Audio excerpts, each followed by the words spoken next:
Selamat pagi anak-anak, selamat bertemu lagi dalam pelajaran pendidikan agama Kristen. Hari ini kita akan membahas tentang pertobatan dengan indikatornya, yaitu yang pertama adalah menyadari pentingnya pertobatan dalam kehidupan orang yang telah diselamatkan. Yang kedua, bersedia hidup dalam pertobatan. Yang ketiga, menjelaskan makna pertobatan. Yang keempat, menjelaskan pentingnya pertobatan sebagai salah satu respons atas anugerah keselamatan yang Allah berikan. Yang kelima, menyebutkan ciri-ciri orang yang hidup dalam pertobatan. Yang keenam, menyebutkan tantangan orang yang hidup dalam pertobatan. Dan yang ketujuh adalah mempresentasikan tokoh Alkitab dan tokoh gereja yang mengalami pertobatan. Nilai PKBN 2K yang diambil adalah nilai kesetiaan. Hidup dalam pertobatan adalah sebuah respons manusia akan kasih Tuhan Allah kepada manusia. Kasih itu nyata melalui kehadiran Tuhan Yesus di tengah dunia ini. Tuhan Yesus telah meneladankan untuk hidup di dalam pertobatan. Itu berarti kita selalu melakukan apa yang menjadi kehendak Tuhan dan menjauhi pelanggaran dan perbuatan dosa. Kesetiaan menjadi nilai yang ditanamkan dalam pelajaran ini karena tanpa kesetiaan kepada Tuhan Allah, maka manusia akan lebih mudah memilih melakukan apa yang dikehendaki daripada yang Allah kehendaki. Tanpa kesetiaan hidup dalam pertobatan hanya akan membawa manusia jauh dari hadapan Allah.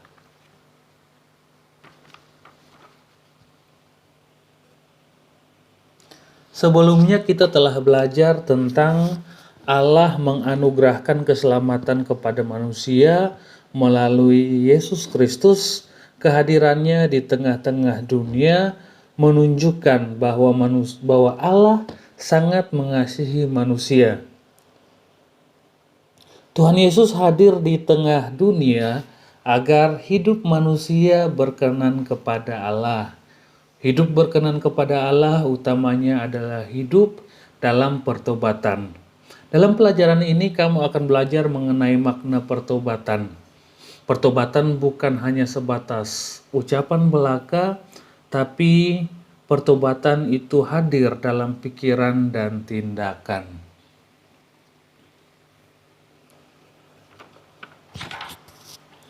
Pertobatan berasal dari kata tobat yang berarti menyesali kesalahan pada masa lampau yang disertai dengan komitmen untuk berubah menjadi lebih baik. Dalam Kamus Besar Indonesia, tobat berarti kembali ke jalan yang benar, menyesali perbuatannya. Lalu bagaimana dengan Alkitab? Apa yang dimaksud Alkitab dengan kata tobat ini? Dalam Perjanjian Lama, kata tobat menggunakan kata Ibrani yaitu shuf. Kata ini berarti berputar atau berbalik kembali. Dalam beberapa bagian Alkitab, kata ini dipakai untuk menunjukkan bangsa Israel yang semula hidup menyembah Allah lain, kemudian berbalik menyembah kepada Tuhan Allah.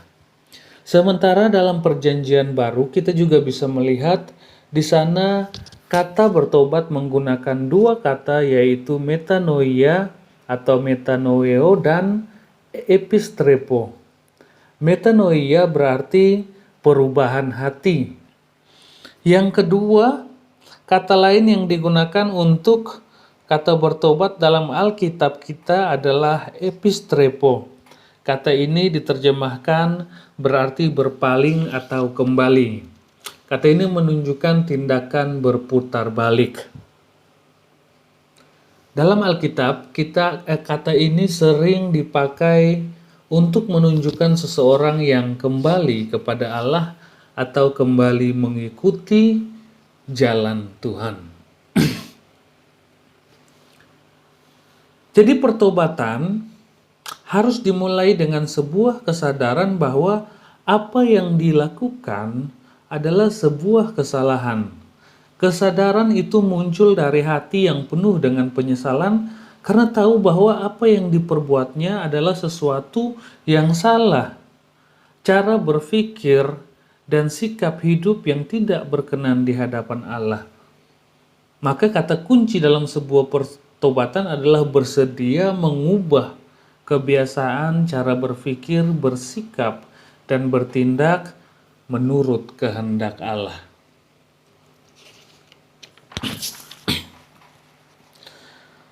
Allah sendiri pun berinisiatif dalam pertobatan. Dalam 2 Samuel 12 ayat 14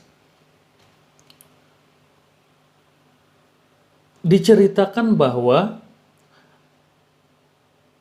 Nabi Nathan menceritakan sebuah perumpamaan kepada Raja Daud.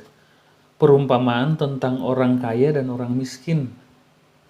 Orang miskin yang memiliki satu domba, domba itu diperlakukan seperti anaknya sendiri. Bahkan dikatakan Nabi Nathan, mereka tidur bersama, makan bersama. Namun saat si orang kaya kedatangan tamu, ia mengambil domba orang miskin ini. Sementara si orang kaya ini memiliki banyak sekali domba. Mendengar cerita ini, Daud menjadi sangat marah. Ia marah karena orang kaya itu berlaku sangat tidak adil. Saat itulah Nabi Nathan menjadi cermin bagi Raja Daud. Ia mengatakan bahwa orang yang kaya itu adalah Raja Daud sendiri. Nabi Nathan kemudian menunjukkan kesalahan yang telah dilakukan oleh Raja Daud.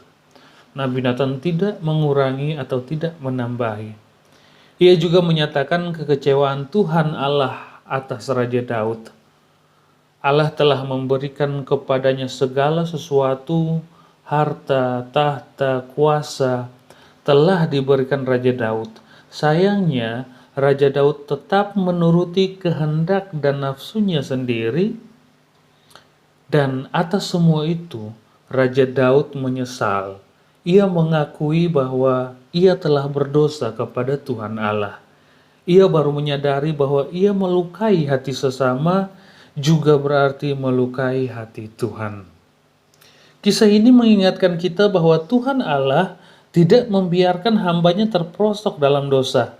Tuhan Allah sendiri berinisiatif dalam setiap pertobatan. Saat Raja Daud melakukan kesalahan, ia mengutus Nabi Nathan untuk menjadi cermin bagi Raja Daud. Ia mengutus Nabi Nathan untuk mengatakan apa yang Tuhan Allah kehendaki atas Raja Daud.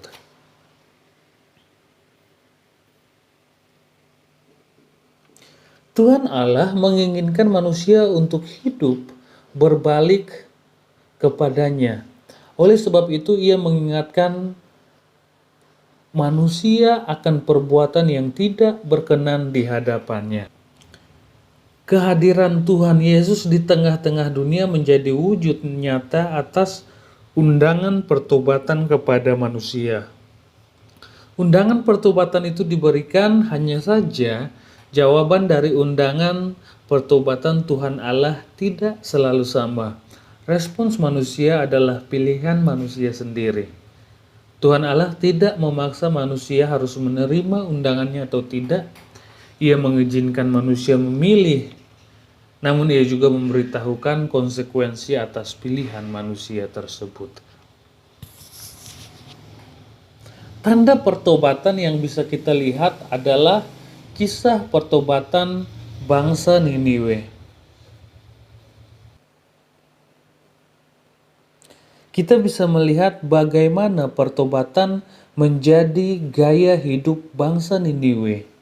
Bangsa Niniwe bukan hanya membuat pertobatan bahwa ya kami bertobat, tetapi mereka juga menunjukkan pertobatan itu dalam kehidupan mereka. Mereka melakukan puasa. Bukan hanya manusia yang berpuasa, melainkan juga ternak-ternak yang mereka miliki. Bahkan raja pun turun dari singgasananya dan duduk di atas abu. Sikap yang diambil menunjukkan bahwa mereka bukan hanya manis di bibir, namun pertobatan itu sendiri memiliki buah. Buahnya dirasakan oleh orang-orang yang ada di sekitarnya. Dan tentunya banyak tantangan untuk hidup dalam pertobatan. Hidup dalam pertobatan tidak semudah membalikan telapak tangan kita. Saat memutuskan untuk hidup dalam pertobatan, kita tidak otomatis hidup benar. Lalu untuk menghadapi tantangan itu apa yang dapat kita lakukan? Yang pertama berdoa. Berdoa menjadi sarana bagi kita bercakap-cakap dengan Tuhan. Dalam doa, kita bisa mengutarakan apa saja, bahkan rahasia kita pun dapat disampaikan dalam doa kita. Yang kedua adalah membaca Alkitab. Alkitab berisikan firman Tuhan. Alkitab menceritakan perbuatan Tuhan Allah kepada manusia. Alkitab juga menceritakan kasih Tuhan Allah agar manusia hidup dalam pertobatan. Membaca Alkitab akan menolong kita untuk selalu ingat bahwa Tuhan Allah menghendaki kita hidup sesuai dengan kehendaknya. Lalu yang ketiga adalah hidup secara sadar. Hidup dalam pertobatan berarti mengajak kita untuk hidup secara sadar. Sadar dengan apa yang sedang kita lakukan, sadar dengan apa yang sedang kita katakan.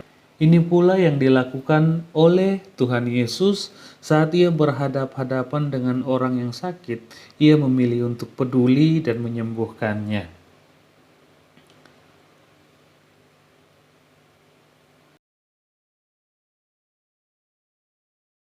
Pada tahun 1748, sebuah kapal datang mengalami bencana dahsyat dalam pelayarannya ke Inggris. Ketika itu badai mengamuk kencang mengguncang seluruh awak kapal. Semua orang yang berada di atas kapal pasrah menerima kematian sebab bencana topan di atas air laut itu tampaknya tidak ada harapan. Di tengah keadaan yang sulit, John Newton, seorang pemuda asal Inggris yang juga berada di atas kapal tersebut, menjadi sangat takut. Ia menganggap dirinya seperti Yunus yang sedang berlayar membawa dosa. Tak heran karena perdagangan budak kulit hitam dari Afrika adalah menjadi lahan bisnisnya selama ini. Ia kerap kali berlayar ke Afrika mencari pemuda cakap dan menjual mereka ke Inggris untuk dijadikan budak. Di tengah malam dalam kapal yang berguncang keras tersebut, akhirnya ia keluar, lalu berdoa memohon kepada Allah agar menyelamatkannya. Seperti mujizat, tak lama kemudian laut menjadi tenang seketika itu juga. Dan kapal yang berada dalam bahaya itu pun akhirnya selamat dari tengah badai topan yang mengamuk. Peristiwa ini lalu menjadi awal titik balik pertobatan John Newton dari dunia perdagangan budak, perjudian, dan dari seorang pemabuk berat.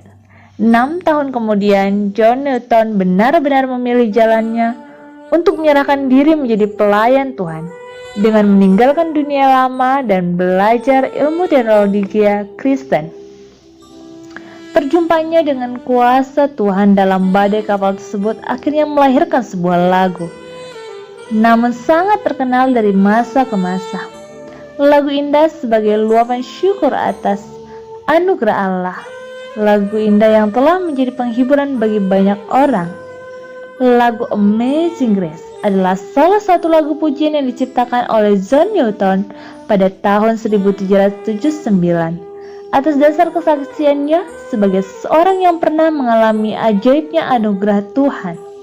Kesimpulan yang bisa kita ambil dari pelajaran tentang pertobatan ini adalah bertobat berarti mengalami perubahan hati dan kembali ke jalan yang kehendaki Tuhan. Dalam pertobatan terdapat kata kunci yaitu mengubah kebiasaan. Pertobatan merupakan inisiatif Tuhan Allah. Tuhan Allah mengingatkan manusia untuk hidup sesuai dengan yang diteladankan oleh Tuhan Yesus. Melalui orang-orang yang ada di sekitar kita, Tuhan Allah mengingatkan kita untuk selalu hidup dalam pertobatan. Manusia mengambil keputusan sendiri untuk pertobatan dari Tuhan Allah. Tanda pertobatan bukan hanya sekedar perkataan saja, melainkan melalui perbuatan dalam kehidupan sehari-hari. Saat manusia hidup dalam pertobatan, manusia mengalami banyak tantangan. Oleh sebab itu, kita tetap hidup dalam pertobatan. Ada 3 hal yang dapat dilakukan. Yang pertama berdoa, yang kedua membaca Alkitab, dan yang ketiga adalah hidup dengan sadar. Demikianlah pembelajaran kita di hari ini. Sampai ketemu di kelas pelajaran pendidikan agama Kristen berikutnya. Tuhan Yesus memberkati.